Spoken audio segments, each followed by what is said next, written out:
नमस्कार दोस्तों, हमारे YouTube चैनल ऑफिशियल से में आपका स्वागत है। आज का वीडियो भगवान विष्णु के 5 चल के ऊपर बनाया जा रहा है। इस वीडियो के अंतर्गत हम भगवान विष्णु के 5 भेद को जानेंगे। अगर आपको यह वीडियो पसंद आएगा तो हमारे चैनल को लाइक सब्सक्राइब करना ना भूलिएगा। तो चलो वीडियो को शुरू करते हैं। दोस्तों, हिंदू धर्म में कहते हैं कि ब्रह्मा जी जन्म देने वाले, विष्णु पालने वाले और शिव वापस ले जाने वाले देवता हैं। भगवान विष्णु तो जगत के पालनहार हैं। वे सभी के दुख दूर कर उनको श्रेष्ठ जीवन का वरदान देते हैं। जीवन में किसी भी तरह का संकट हो या धरती पर किसी भी तरह का संकट खड़ा हो गया हो तो विष्णु कि उसका समाधान खोजकर उसे हल करते हैं। भगवान विष्णु ने ही नृसिंह अवतार लेकर एक और जहां अपने भक्त प्रहलाद को बचाया था, वहीं क्रूर हिरण्यकश्यपु से प्रजा को मुक्ति दिलाई थी। उसी तरह वराह अवतार लेकर उन्होंने महाभयंकर हिरण्याक्ष का वध करके देव, मानव और अन्य सभी को भयमुक्त किया था। उन्होंने ही महाबली और मायावी राजा बलि से देवताओं की रक्षा की थी। इसी तरह श्रीहरि विष्णु ने कुछ ऐसे कार्य किए थे जिनको जन कल्याण के लिए किया गया छल कहा गया। हालांकि जगत कल्याण के लिए यह भेद नीति थी, छल नहीं। यदि वे ऐसा नहीं करते तो कई देवी और देवताओं की जान संकट में होती। तो आओ जानते हैं श्रीहरि विष्णु द्वारा जनहित में किए गए 5 भेद। पहला, छल। भस्मासुर का नाम सुनकर सभी को उसकी कथा याद हो आई होगी। भस्मासुर के कारण भगवान शंकर की जान संकट में आ गई थी। हालांकि भस्मासुर का नाम कुछ और था, लेकिन भस्म करने का वरदान प्राप्त करने के कारण उसका नाम भस्मासुर पड़ गया। भस्मासुर एक महापापी असुर था। उसने अपनी शक्ति बढ़ाने के लिए भगवान शंकर की घोर तपस्या की और उनसे अमर होने का वरदान मांगा। लेकिन भगवान शंकर ने कहा कि तुम कुछ और मांग लो। तब भस्मासुर ने वरदान मांगा कि मैं जिसके भी सिर पर हाथ रखूं वह भस्म हो जाए। भगवान शंकर ने कहा, तथास्तु। भस्मासुर ने इस वरदान के मिलते ही कहा, भगवान क्यों न इस वरदान की शक्ति को परख लिया जाए। तब वह स्वयं शिवजी के सिर पर हाथ रखने के लिए दौड़ा। शिवजी भी वहां से भागे और विष्णु जी की शरण में छुप गए। तब विष्णु जी ने एक सुंदर स्त्री का रूप धारण कर भस्मासुर को आकर्षित किया। भस्मासुर शिव को भूलकर उस सुंदर स्त्री के मोहपाश में बंध गया। मोहिनी स्त्री रूपी विष्णु ने भस्मासुर को खुद के साथ नृत्य करने के लिए प्रेरित किया। भस्मासुर तुरंत ही मान गया। नृत्य करते समय भस्मासुर मोहिनी की ही तरह नृत्य करने लगा और उचित मौका देखकर विष्णु जी ने अपने सिर पर हाथ रखा। शक्ति और काम के नशे में चूर भस्मासुर ने जिसकी नकल की और भस्मासुर अपने ही प्राप्त वरदान से भस्म हो गया। यहाँ छुपे थे शिव। भस्मासुर से बचने के लिए भगवान शंकर वहां से भाग गए। उनके पीछे भस्मासुर भी भागने लगा। भागते भागते शिवजी एक पहाड़ी के पास रुके और फिर उन्होंने इस पहाड़ी में अपने त्रिशूल से एक गुफा बनाई और वे फिर उसी गुफा में छिप गए। बाद में विष्णु जी ने आकर उनकी जान बचाई। माना जाता है कि वह गुफा जम्मू से 150 किलोमीटर दूर त्रिकुटा की पहाड़ियों पर है।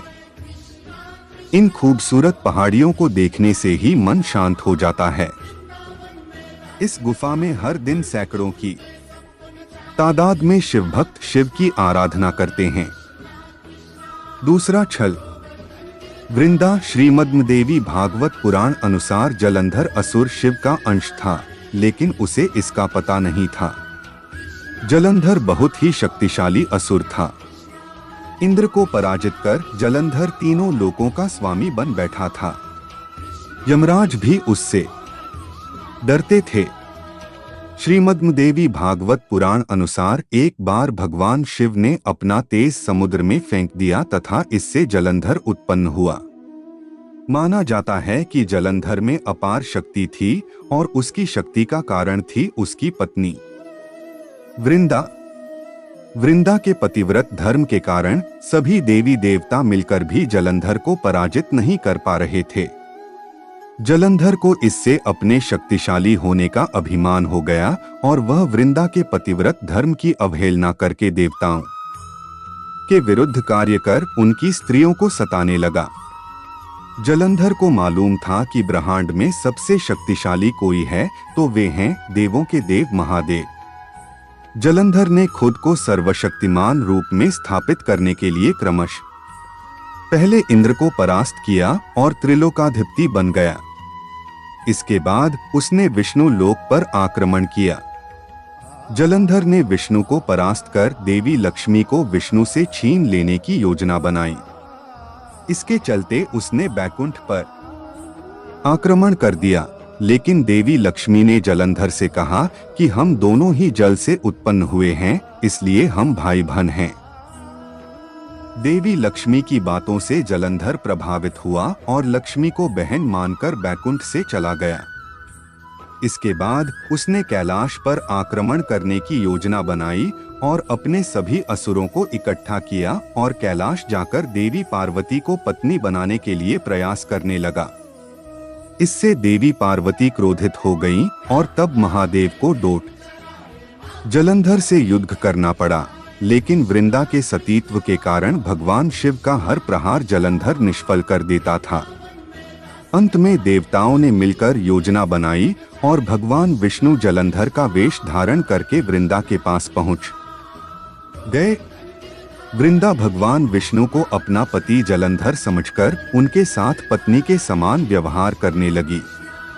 इससे वृंदा का पतिव्रत धर्म टूट गया और शिव ने जलंधर का वध कर दिया। विष्णु द्वारा सतीत्व भंग किए जाने पर वृंदा ने आत्मदाह कर लिया।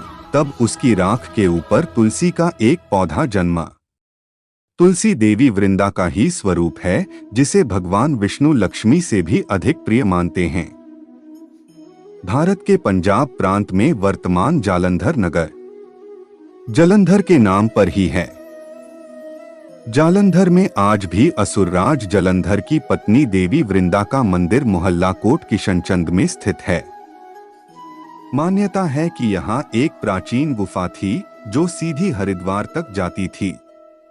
माना जाता है कि प्राचीन काल में इस नगर के आसपास 12 तालाब हुआ करते थे।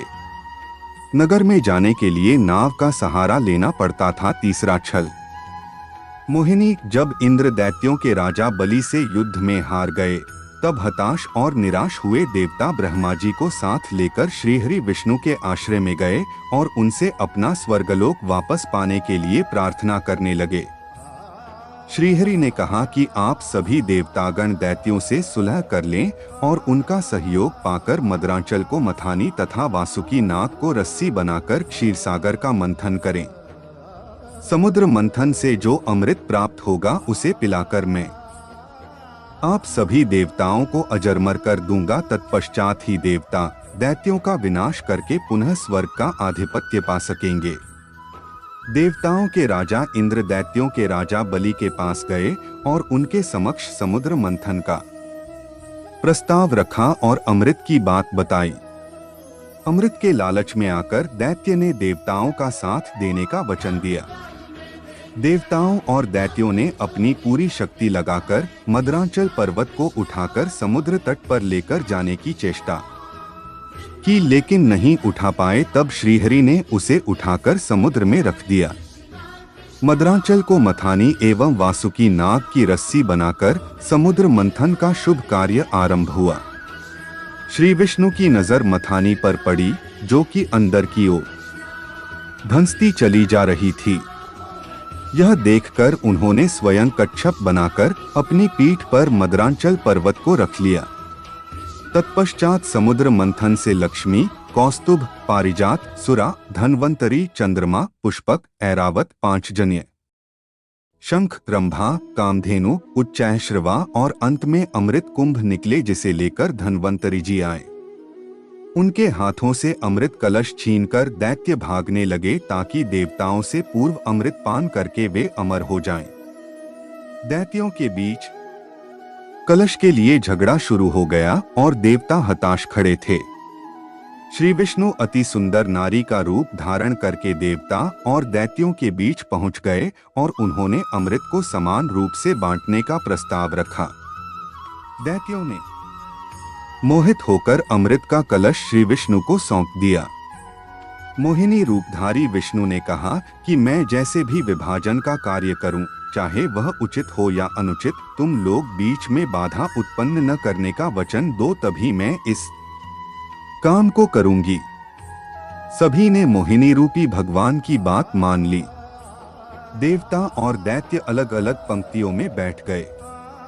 मोहिनी रूप धारण करके विष्णु ने छल से सारा अमृत देवताओं को पिला दिया, लेकिन इससे दैत्यों में भारी आक्रोश फैल गया। चौथा छल। असुरराज बलि। असुरों के राजा बलि की चर्चा पुराणों में बहुत होती है। वह अपार शक्तियों का स्वामी लेकिन धर्मात्मा था। दान पुण्य करने में वह कभी पीछे नहीं रहता था। उसकी सबसे बड़ी खामी यह थी कि उसे अपनी शक्तियों पर घमंड था और वह खुद को ईश्वर के समकक्ष मानता था और वह देवताओं का घोर विरोधी था। कश्यप ऋषि की पत्नी दिति के दो प्रमुख पुत्र हिरण्यकश्यप और हिरण्याक्ष थे। हिरण्यकश्यप के 4 पुत्र थे, अनुहल्लाद, हल्लाद, भक्त प्रहलाद और संहल्लाद। प्रहलाद के कुल में विरोचन के पुत्र राजा बलि का जन्म हुआ। राजा बलि का राज्य संपूर्ण दक्षिण भारत में था। उन्होंने महाबलीपुरम को अपनी राजधानी बनाया था। आज भी केरल में ओणम का पर्व राजा बलि की याद में ही मनाया जाता है। राजा बलि ने विश्व विजय की सोचकर अश्वमेध यज्ञ किया और इस यज्ञ के चलते उसकी प्रसिद्धि चारों ओर फैलने लगी। अग्निहोत्र सहित उसने 98 यज्ञ संपन्न कराए थे और इस तरह उसके राज्य और शक्ति का विस्तार होता ही जा रहा था। तब उसने इंद्र के राज्य पर चढ़ाई करने की सोची। इस तरह राजा बलि ने 99वें यज्ञ की घोषणा की और सभी राज्यों और नगरवासियों को डोट निमंत्रण भेजा। देवताओं की ओर गंधर्व और यक्ष होते थे तो दैत्यों की ओर दानव और राक्षस। अंतिम बार हिरण्यकशिपु के पुत्र प्रहलाद और उनके पुत्र राजा बलि के साथ इंद्र का युद्ध हुआ और देवता हार गए। तब संपूर्ण जम्बूद्वीप पर असुरों का राज हो गया। तब लेना पड़ा वामन अवतार। वामन श्री कश्यप तथा उनकी पत्नी अदिति के पुत्र थे। वे आदित्यों में 12वें थे। ऐसी मान्यता है कि वे इंद्र के छोटे भाई थे और राजा बलि के सौतेले भाई। विष्णु ने इसी रूप में जन्म लिया था। देवता बलि को नष्ट करने में असमर्थ थे। बलि ने देवताओं को यज्ञ करने जितनी भूमि ही दे रखी थी। तब सभी देवता विष्णु की शरण में गए। विष्णु ने कहा कि वह भी, बलि भी उनका भक्त है, फिर भी वे कोई युक्ति सोचेंगे। तब विष्णु ने अदिति के यहाँ जन्म लिया और एक दिन जब बलि यज्ञ की योजना बना रहा था तब वे ब्राह्मण वेश में वहां दान लेने पहुंच गए। उन्हें देखते ही शुक्राचार्य उन्हें पहचान गए। शुक्र ने उन्हें देखते ही बलि से कहा कि वे विष्णु हैं। मुझसे पूछे बिना कोई भी वस्तु उन्हें दान मत करना। लेकिन बलि ने शुक्राचार्य की बात नहीं सुनी और वामन के दान मांगने पर उनको 3 पग भूमि दान में दे दी। जब जल छोड़कर सब दान कर दिया गया तब ब्राह्मण वेश में वामन भगवान ने अपना विराट रूप दिखा दिया। भगवान ने एक पग में भूमंडल नाप लिया, दूसरे में स्वर्ग और तीसरे के लिए बलि से पूछा कि तीसरा पग कहाँ रखूं। पूछने पर बलि ने मुस्कुराकर कहा, इसमें तो कमी आपके ही संसार बनाने की हुई, मैं क्या करूं भगवान, अब तो मेरा सिर ही बचा है। इस प्रकार विष्णु ने उसके सिर पर तीसरा पैर रख दिया। उसकी भक्ति से प्रसन्न होकर विष्णु ने उसे पाताल में रसातल का कलयुग के अंत तक राजा बने रहने का वरदान दे दिया। तब बलि ने विष्णु से एक और वरदान मांगा। राजा बलि ने कहा कि भगवान, यदि आप मुझे पाताल लोक का राजा बना ही रहे हैं तो मुझे वरदान दीजिए कि मेरा साम्राज्य शत्रुओं के प्रपंचों से बचा रहे और आप मेरे साथ रहें। अपने भक्त के अनुरोध पर भगवान विष्णु ने राजा बलि के निवास में रहने का संकल्प लिया। पातालपुरी में राजा बलि के राज्य में आठों प्रहर भगवान विष्णु सशरीर उपस्थित रह उनकी रक्षा करने लगे और इस तरह बलि निश्चिंत होकर सोता था और संपूर्ण पातालपुरी में शुक्राचार्य के साथ रहकर एक नए धर्म राज्य की व्यवस्था संचालित करता है। 5वां छल। माता पार्वती। माना जाता है कि बद्रीनाथ धाम कभी भगवान शिव और पार्वती का विश्राम स्थान हुआ करता था। यहाँ भगवान शिव अपने परिवार के साथ रहते थे, लेकिन श्रीहरि विष्णु को यह स्थान इतना अच्छा लगा कि उन्होंने इसे प्राप्त करने के लिए योजना बनाई। पुराण कथा के अनुसार सतयुग में जब भगवान नारायण बद्रीनाथ आए तब यहाँ बद्रियों यानी बेर का वन था और यहाँ भगवान शंकर अपनी अर्धांगिनी पार्वती जी के साथ मजे से रहते थे। एक दिन श्रीहरि विष्णु बालक का रूप धारण कर जोर जोर से रोने लगे। उनके रुदन को सुनकर माता पार्वती को बड़ी पीड़ा हुई। वे सोचने लगीं कि इस बीहड़ वन में यह कौन बालक रो रहा है, यह आया कहां से और इसकी माता कहां है। यही सब सोचकर माता को बालक पर दया आ गई। तब वे उस बालक को लेकर अपने घर पहुंची।